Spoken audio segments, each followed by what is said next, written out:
Okay, now we're live on YouTube. Hey everyone, I'm here to show you all my lock style. It has been 5 days. It's been 5 days. Yes, Myers, definitely do it. Definitely do it. How long are your locks? How long are your locks? So basically what I did was I did a double petal.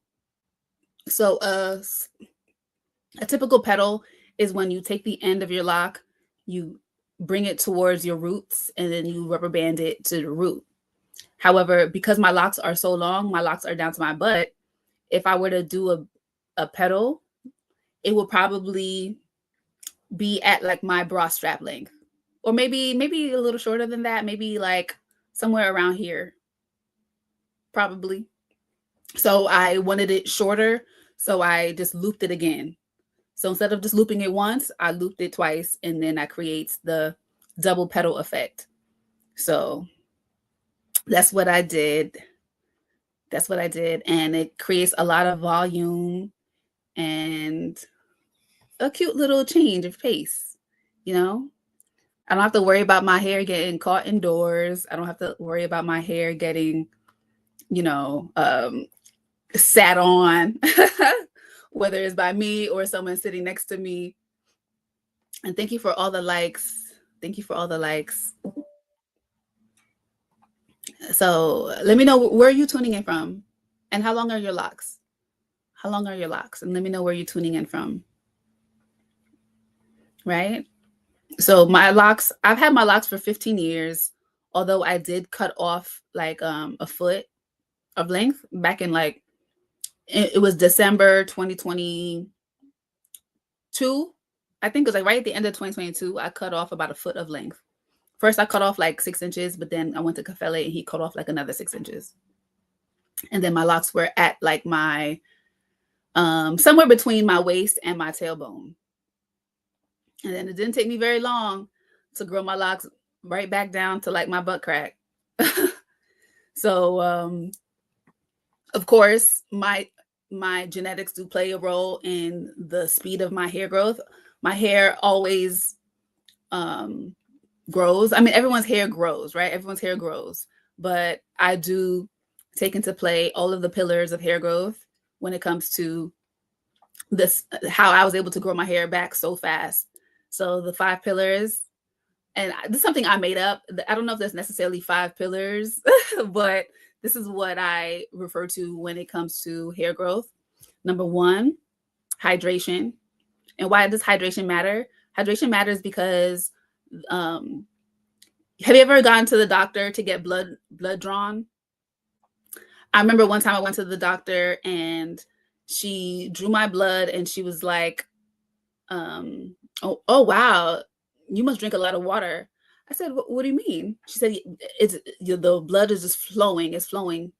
I'm like, oh, okay, that's awesome. I do drink a lot of water. Yes. So why does our blood flowing easily matter, right? It goes into our circulation, right? It helps with our circulation. So when you're hydrated adequately, your blood circulation is improved, right? So that's the first pillar, hydration.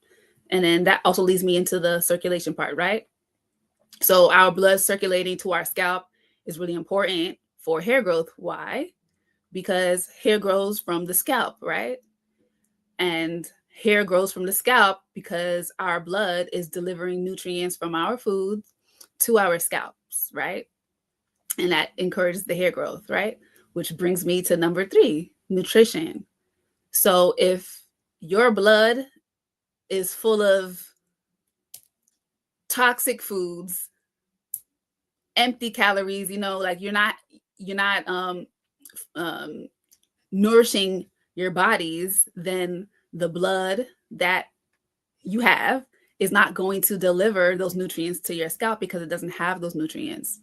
So make sure that you're incorporating live fruits and vegetables. What do I mean by live fruits and vegetables? I mean, don't cook everything down, because when you cook everything down, there's not going to be as many or as much nutrients in your food. Therefore, you're not going to be getting that much nutrients into your bloodstreams, right? So make sure your nutrients are there. so that the nutrients can be delivered to your scalp to improve your hair growth, right? Okay, now there's two more. There's two more that I usually talk about. So I said hydration, blood circulation, nutrition. What are the other two? For those of you who have been following me for a while, what are the other two that I always bring up? Why can't I think of them right now? Anybody? Anybody? I see I have some people here on YouTube, some people on TikTok. What are the other two? Okay. No one remembers? That's fine. I remember now. At least I remember one right now. Stress. Manage your stress levels. The number one reason why women in particular lose hair is due to stress. Manage your stress. We all can't control our stress. Stress is usually an external thing. It's usually something going on in life that we can't control. But what we can control is how we manage our stress. How we manage our stress. So that means make sure you're getting your sleep. Make sure you are, I like the serenity prayer. Are y'all familiar with the serenity prayer?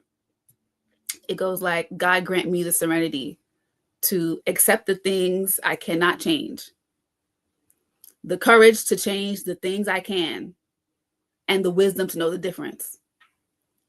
So that really helps me personally when it comes to stressful times, focusing on what I can change, and the things that I can't change, I don't even bother, because why? It's going to stress me out for what? Right? So manage your stress. Stress also leads to health concerns, right? Autoimmune conditions. So keep that in mind when it comes to your stress. And now, what is the fifth pillar? What is the fifth pillar? I don't think it is exercise. Exercise is important because exercise helps with blood circulation. When our bodies are moving, we're able to. Oh, who's at my door? I think that's male. When our bodies are in motion, it helps with our blood circulation. Our blood, obviously, we need our blood to be circulating to our scalps, so that's important. But I don't think I made that a pillar. So I'm gonna look that up. Because I know I have it written down somewhere, and hopefully in the future I remember.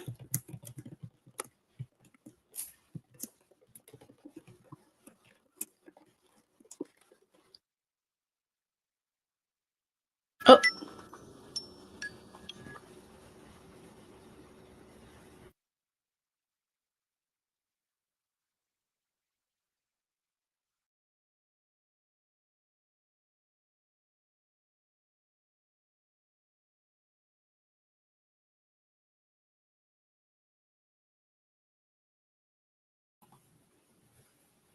Sorry, I had a phone call. Is everybody there? Oh, how could I forget? I remember now.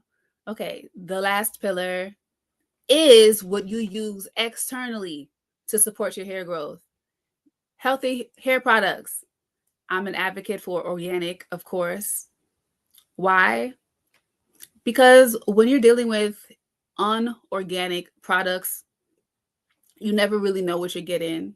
Oftentimes, companies will put a lot of fillers in the products or things to stabilize shelf life and things maybe to thicken them up. And oftentimes, not always, but do your research on these brands, but oftentimes these products are toxic over time and they lead to issues with our hormones.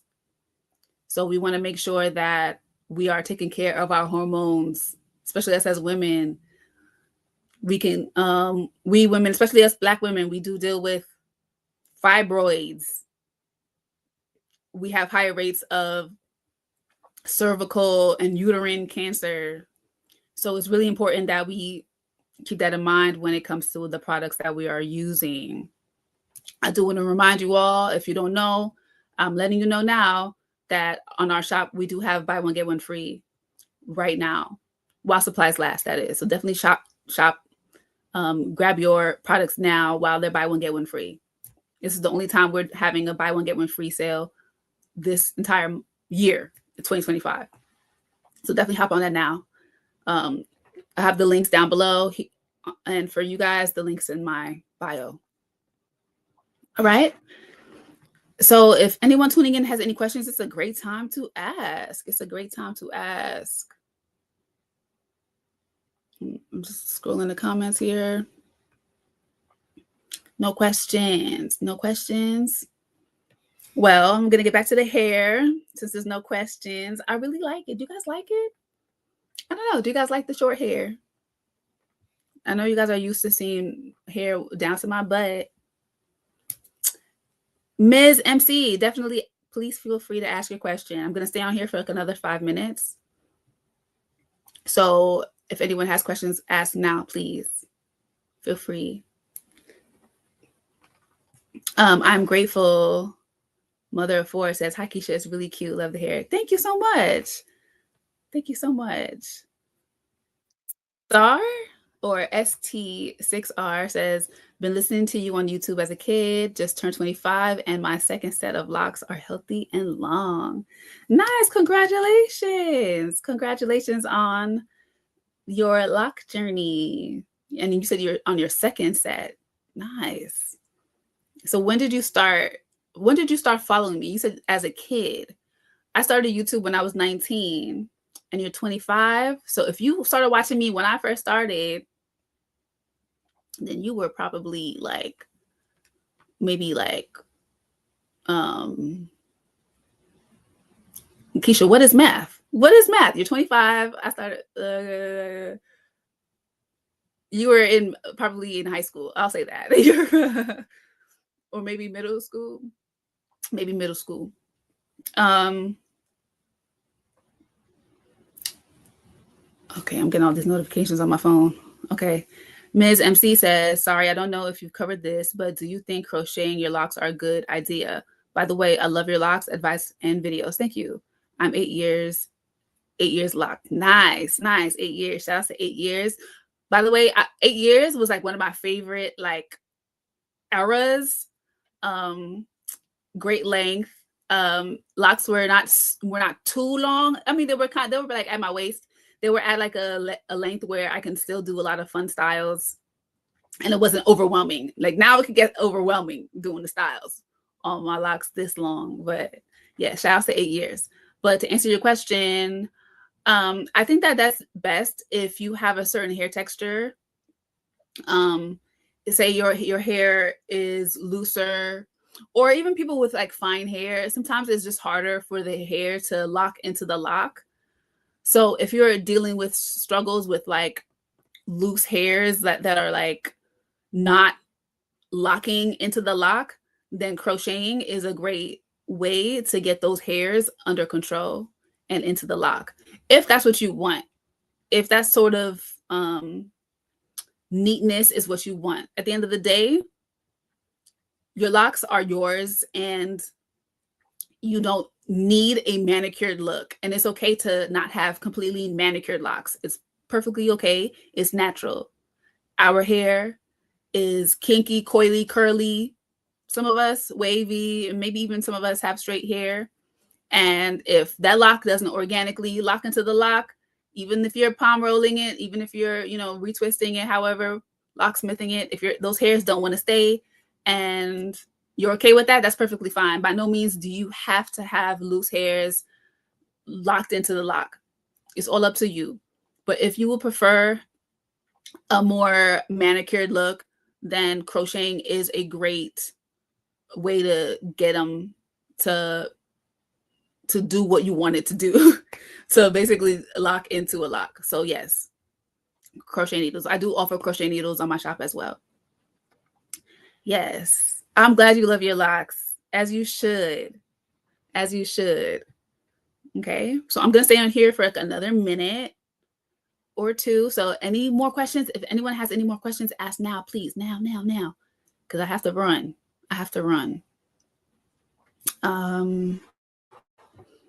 But yes, that's where I'm at. It gives such a voluminous appearance. The double the double petal. So if you don't know, I have a tutorial on my platform. So definitely check out the tutorial. It's in a short. So definitely check that out and see how I did it. It's a not just a single petal, but it's a double petal. Because a single petal would not get my hair this short. I'm grateful mother of four says, what can I do about buildup? So firstly, I do want to say to prevent buildup, I want you to use lighter weight products, right? Not only do I want you to use lighter weight products, but I want you to wash your hair more regularly if buildup is an issue. So she asked, how often should I wash? So let me know, how often are you washing now? How often are you washing now? I personally recommend people to wash their hair at least once a month. Once a month. I know some people like to go 6 weeks, 8 weeks. Once a month. I personally wash my hair twice a month. Okay, you wash your hair once a month, that should be okay. That should be okay. So if you're washing your hair once a month and you still are experiencing product buildup, consider what you're using to wash your hair. Is it a clarifying shampoo? Oftentimes, products that will help to really get rid of heavy products from your hair, they're going to say clarifying, they're going to say anti-residue, they're going to say buildup free, things like that. So go in that direction. And once a month should be good. But also consider, how often are you applying products to your hair within that month? Because if you're applying a lot of products throughout that month, then maybe you should wash twice a month. Some people will want to apply products more often because maybe they have a certain hair goal of, like, for growth, for instance. So you may be massaging oils into your scalp more often, and that can lead to product buildup, even if you're using very lightweight products like our products, for instance. They will still lead to product buildup if you're not washing your hair at the right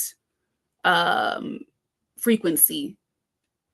So yeah, I hope that helps. Also, if you already are dealing with buildup and you want to get rid of that buildup so that you can start fresh with your once to twice a month washes, then I do recommend one of two things. So there's a more natural solution, and then the more unnatural but effective solution, right?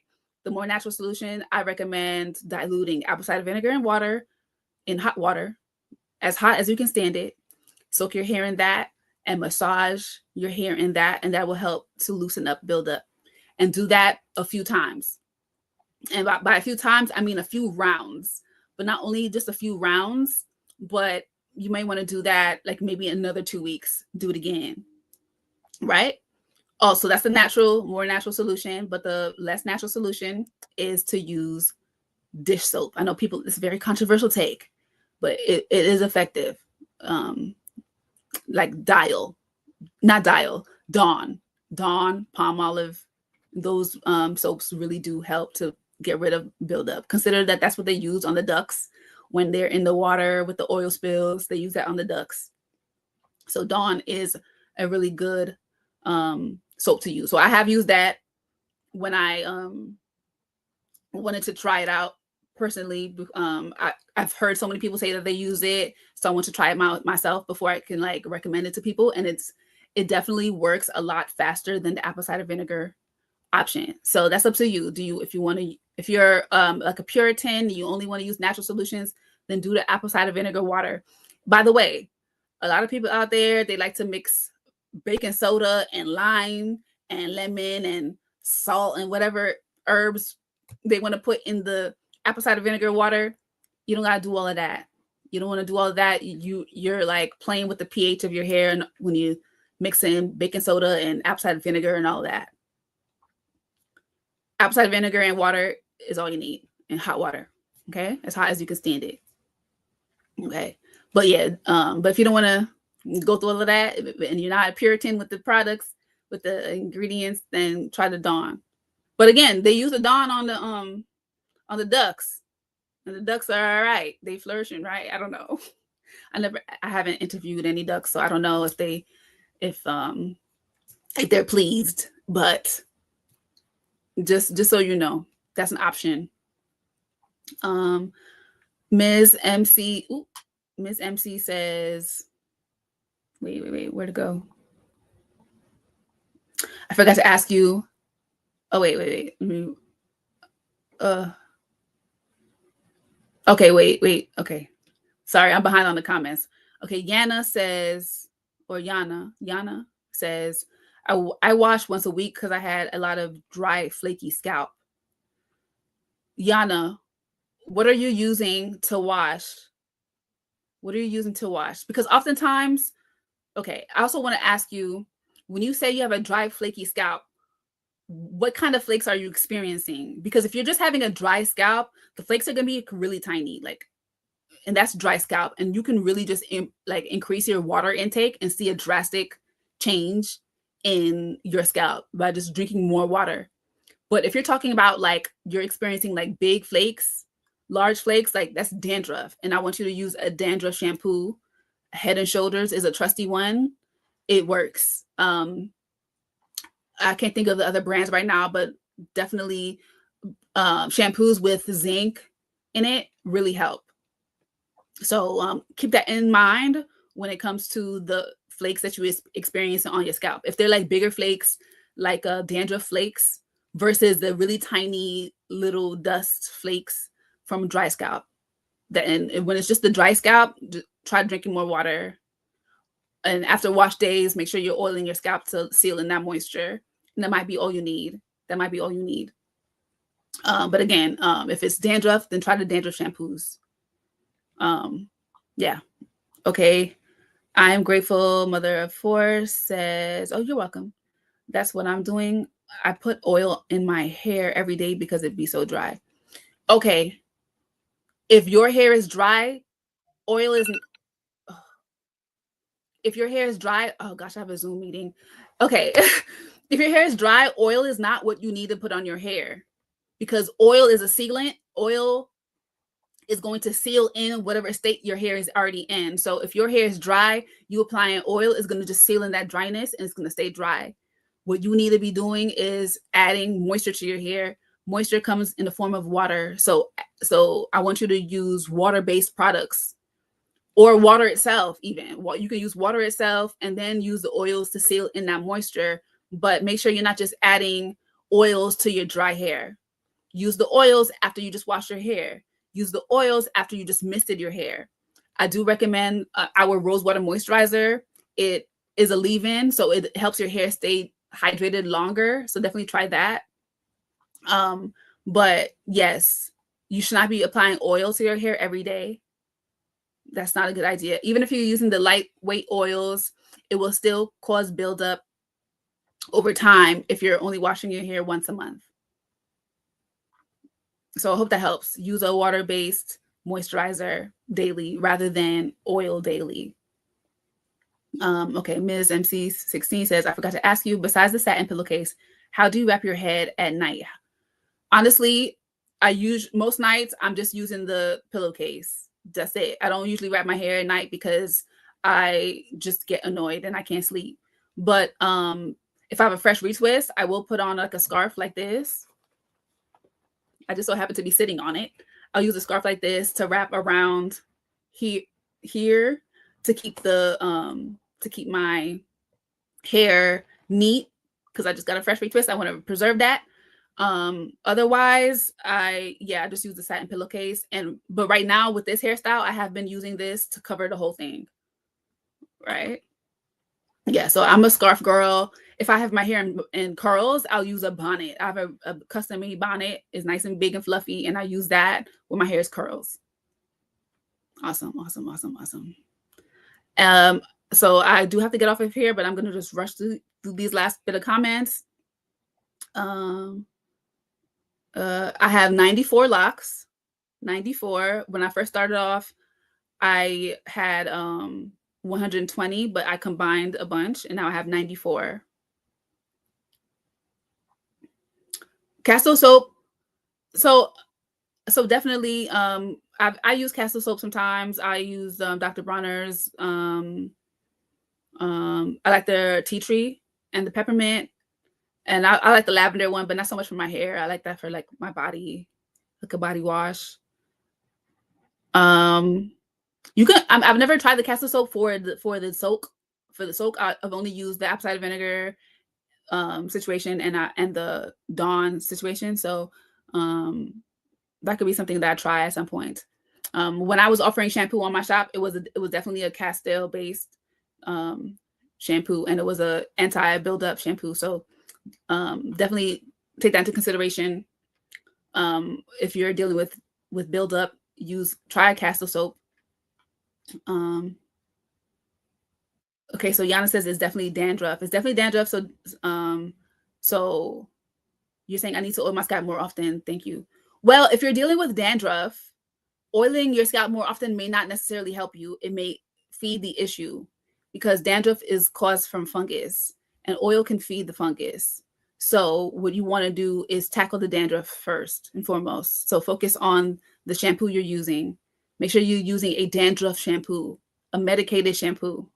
Okay? So that's first and foremost. Once you get that under control, then you can focus on oiling your scalp more often. Okay? Um Yes, medicated shampoo. What was I going to say about that? I was going to say something else about that. Oh yes, also consider your diet. Cut back on the sugars. The sugars is going to feed the fungus on your scalp that causes the dandruff. Cut back on the sugar, and that also means your breads, wheat, because that metabolizes that sugar. So keep that in mind as well. Let's drink a little water. Let's go. Have my hair scalp. Awesome, awesome, awesome. Say water. Awesome. Perfect, perfect. I appreciate you. Wait, now it's better. I'm not seeing the dentist now. Oh my goodness. Okay, let's show you. Yes, yes, yes. Thank you so much for the participation, everyone. Sometimes I just be on here live talking to myself, and I really appreciate that there's a lot of engagement in the comments this time around. Maybe this is a really good time to come on live. Are you guys all on your lunch breaks? How about using Monistat 7 on the scalp? I feel like I've heard that before. I don't recommend that if you have locks. That's kind of a heavy product to use on your scalp with locks. I'm assuming you have locks, but if you have loose natural hair, maybe that's something that you want to try. But I keep it simple. Use the medicated shampoo, even like Sulfur 8. Sulfur 8 is a really good shampoo. Yana says I wouldn't do that. Yeah, it's not necessary. I have heard people do that, but I haven't heard anyone with locks do that. I wouldn't recommend that. I wouldn't recommend it. Just use the medicated shampoos. Yeah, why would you do that? What does it supposed to help with? Well, consider the fact that Monistat cures what? Yeast infections. What is yeast? Fungus. What causes dandruff? Fungus. So it's not completely left field to use Monistat or to even consider Monistat for a fungus issue, because dandruff comes from fungus very often. So it's not a weird question. It's not a weird, it's not weird. It's not weird. Just so you guys know that. All right, but I'm going to get off of here. I really appreciate you all. Remember to head over to my shop, because right now we have buy one, get one free on all of our main products, our bestseller products. So that's the horsetail leaf growth oil, the emu oil growth drops, the rosewater moisturizer, and the rosewater moisturizer refill, and the lock cologne. All right. I have the link down below. Thank you so much for joining the live, and I will see you soon.